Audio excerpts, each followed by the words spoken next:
जय मसीह की, praise Lord, hallelujah. परमेश्वर का धन्यवाद हो आज एक बार फिर से सुंदर समय के लिए।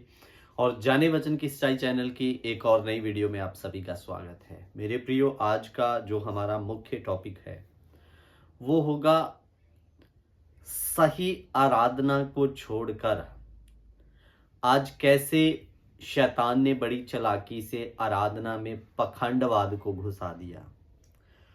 तो सही आराधना क्या है, आज हम उस पर बात करने के लिए जा रहे हैं। सो इस विषय को लास्ट तक देखिए। मेरे प्रियो, मैं आपको बताना चाहता हूं कि आराधना आपकी जिंदगी का एक वो पार्ट है। जब आप आराधना के द्वारा आप अपने परमेश्वर से बातें करके अपने नजदीकी संबंध को परमेश्वर के साथ क्या करते हैं, मजबूत करते हैं। और शैतान नहीं चाहता कि आप आराधना के द्वारा परमेश्वर से बातें करके आपका जो निजी संबंध है वो परमेश्वर के साथ गहरा हो सके।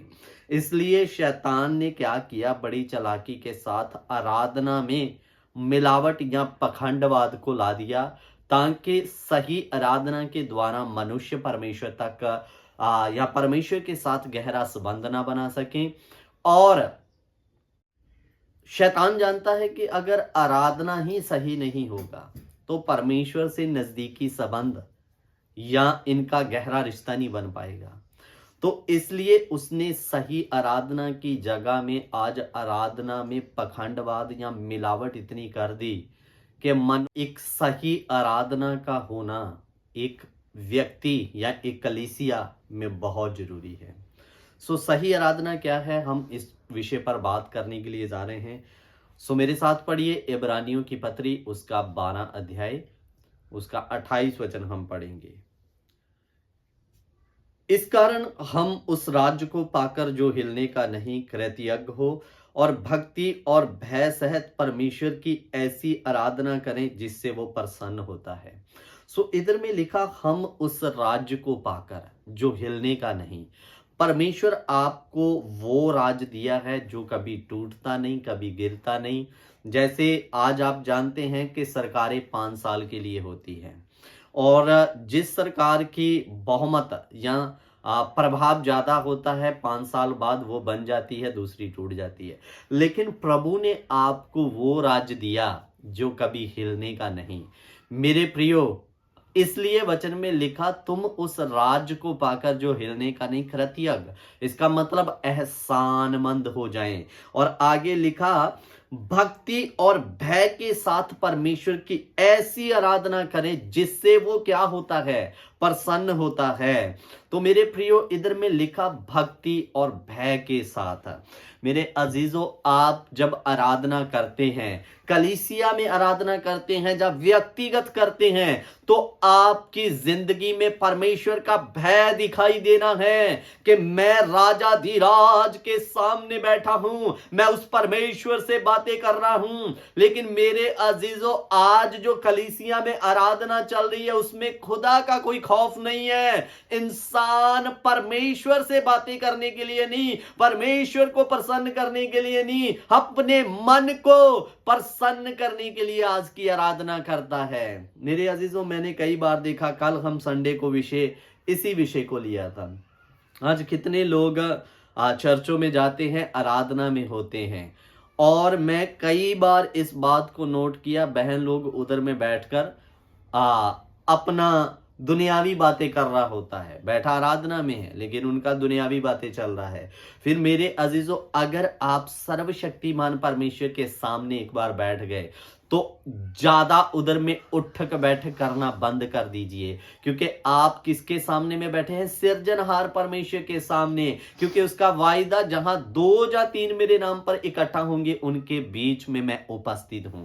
तो मेरे प्रियो, जब आप उधर बैठते हैं, परमेश्वर आपके मध्य में है, तो आप फिर उसकी उपस्थिति को महसूस करते हुए, भय के साथ, कांपते हुए, डरते हुए कि मैं किसी मनुष्य या पास्टर के सामने नहीं, मैं सेनाओं के यहोवा के सामने खड़ा हूं, जिसके सामने पहाड़ थरथराते हैं, धरती थरथराती है, तो आप भी डरते और कांपते हुए उसकी आराधना करना है। लेकिन दुख की बात, आज शैतान ने क्या कर दिया, बहुत सारी आराधनाओं को चित्रहार का स्थान बना दिया। मैंने कई बार इस बात को बोला कि आज बड़े बड़े फेमस जो आराधक है वो क्या करते हैं कि कलीसियों में डांस करवाना शुरू कर देते हैं। उधर में किसी का ध्यान प्रभु की ओर नहीं होता, लोग नाचते हुए एक दूसरे को देखते रहते हैं कौन कैसे नाच रहा है। और बहुत बार मेरे प्रियो क्या होता है कि जो आराधक आराधना कर रहा होता है उसके ऊपर फूल या मेरे अजीजों पैसों की बौछार की जाती है। मैं आपको बता दूं ये सर्वशक्तिमान परमेश्वर की आराधना है, कोई चित्रहार नहीं कि जिस गाय का गाना आपको पसंद आया तो आप उस पर खुशी के मारे नोट फेंकना चालू कर दो। वो आराधक इसलिए आपके मध्य में आया है कि आपका संबंध आराधना के द्वारा परमेश्वर से जुड़े, ना कि आप उसी आराधक को परमेश्वर के तुल्य खड़ा होके आपके जो मन की इच्छाओं को पूरा करता है तो आप फूल या पैसे फेंकने चालू कर दो। ये सही आराधना नहीं है, ये आराधना में पखंड है। सही आराधना भक्ति और भय की आराधना, वचन में लिखा जिससे परमेश्वर क्या होता है, प्रसन्न होता है।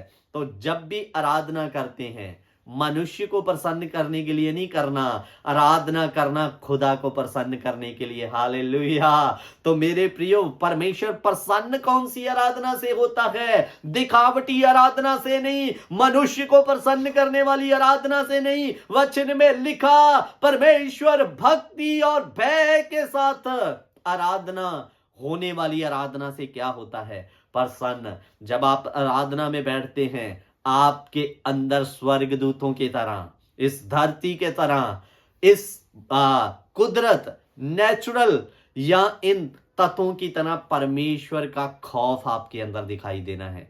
मैं किसी मनुष्य के सामने नहीं, मैं सृजनहार परमेश्वर के सामने खड़ा हूं।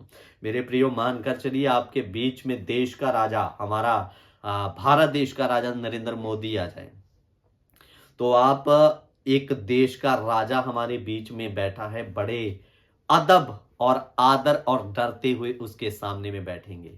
कोई मामूली इंसान ही, देश का राजा हमारे सामने में बैठा है करके। लेकिन मेरे प्रियो आपके सामने देश का राजा नहीं, राजाओं का राजा और प्रभुओं का प्रभु विराजमान होता है।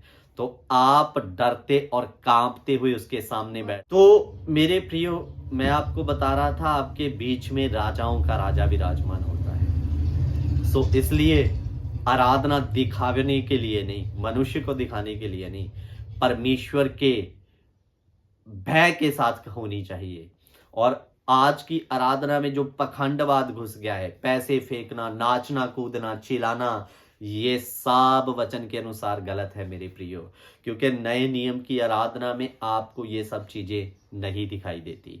इसलिए ऐसी आराधना से बाहर आए, सच्ची आराधना करें जिसमें परमेश्वर का भय और एक भक्ति दिखाई दे।